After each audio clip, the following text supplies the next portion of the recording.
ale Bog moci. Ja o to nestojím. Čož? Mlč, ty môj maličký. Určite si už teraz veľmi vyčerpaný. Spí, môj malý kovúr, nech sen ti krídla dá. A raz, keď zmužnie detský hlas, budeš mocný král.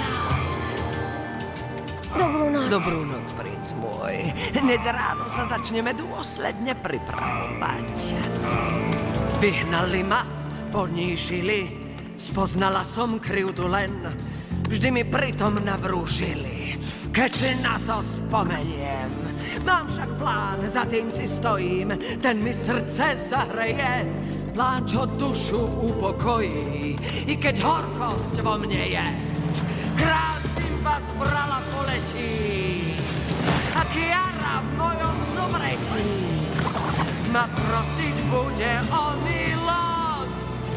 Spinkaj, chlapček môj, zabudnúť by bolo dobré a nepriateľom odpustiť, lenže v tom je práve problém.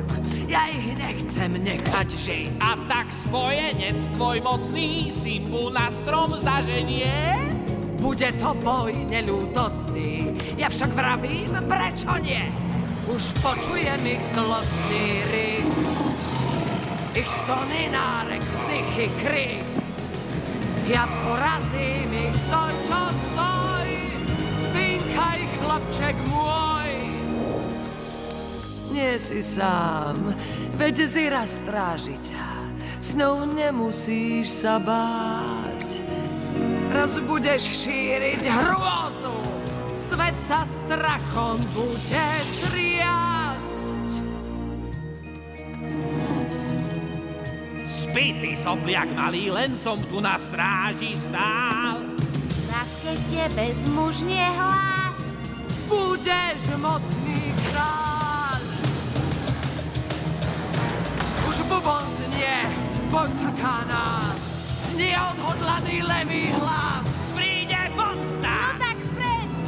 Na nás čaká sláva, Nadkovanie! chceme svoje práva a tie vezmeme si späť.